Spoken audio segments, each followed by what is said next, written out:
किसी ने क्या खूब कहा है, सच्चाई के रास्ते पर चलना फायदे की बात होती है, क्योंकि इस राह पर भीड़ कम होती है। नमस्कार दोस्तों, मेरा नाम प्रेम प्रकाश पांडे है।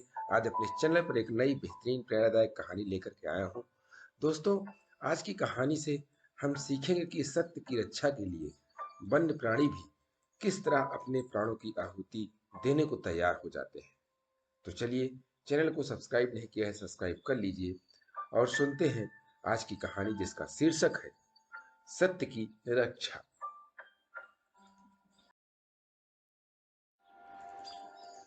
पुराणों में एक बहुत सुंदर कथा आती है। एक जंगल में एक तालाब था।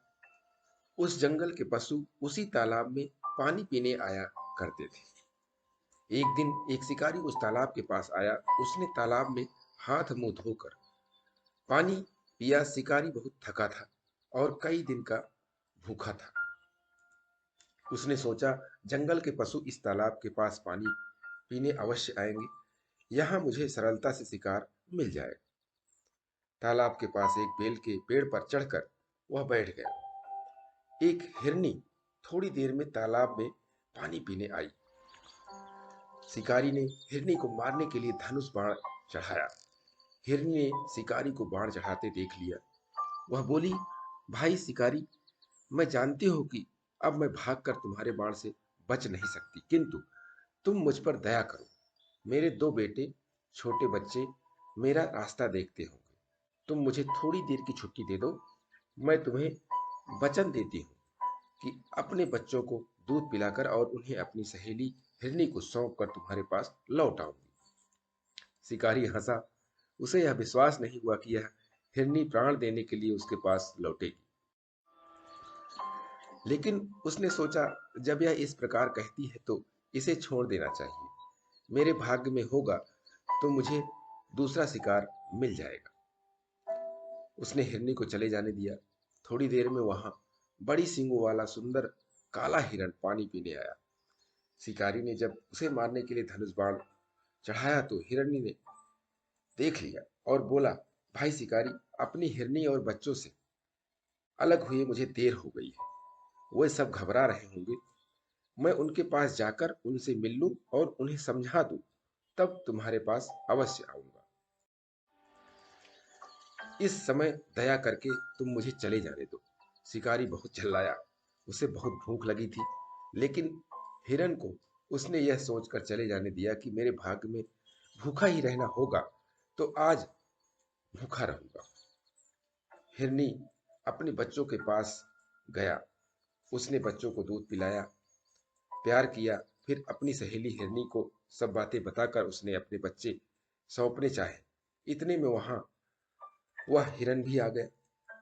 उसने भी बच्चों को प्यार किया। बच्चे अपने माता पिता से अलग होने को तैयार नहीं होते थे। अंत में उनका हठ मानकर हिरन और हिरनी ने उन्हें भी साथ ले लिया। तालाब के पास आकर हिरन ने शिकारी से कहा, भाई शिकारी, अब हम लोग आ गए। तुम अब हमें अपने प्राणों से मारो और हमारे मांस से अपनी भूख मिटाओ। हिरन और हिरनी की सच्चाई देखकर शिकारी को बड़ा आश्चर्य हुआ। वह पेड़ पर से नीचे उतर आया और बोला, देखो, ये हिरन पशु होकर भी अपनी बात के कितने सच्चे हैं। ये प्राण का मोह छोड़कर सत्य की रक्षा के लिए मेरे पास आए हैं। मनुष्य होकर भी मैं कितना नीच और पापी हूं कि अपना पेट भरने और चार पैसे कमाने के लिए निरपराध पशुओं की हत्या करता हूं। अब से मैं किसी पशु को नहीं मारूंगा। शिकारी ने अपना धनुष तोड़कर फेंक दिया। उसी समय वहां स्वर्ग से एक विमान उतरा। उस विमान को लाने वाले देवदूत ने कहा, शिकारी, ये हिरन सत्य की रक्षा करने के कारण निष्पाप हो गए हैं। ये अब स्वर्ग को जाएंगे। तुमने भी आज इन जीवों पर दया की, इसीलिए तुम भी इनके साथ स्वर्ग चलो। हिरन हिरनी और उनके दोनों बच्चों का रूप देवताओं के समान हो गया। वह शिकारी भी देवता बन गया। सत्य और दया के प्रभाव से विमान में बैठकर वह सब स्वर्ग चले गए। दोस्तों, सत्य का मार्ग कठिन जरूर है, लेकिन इस पर चलने वाला जीव या प्राणी परमेश्वर तक जरूर पहुंचता है। और आत्मसंतुष्टि एवं निर्भीक बनाने का काम करता है।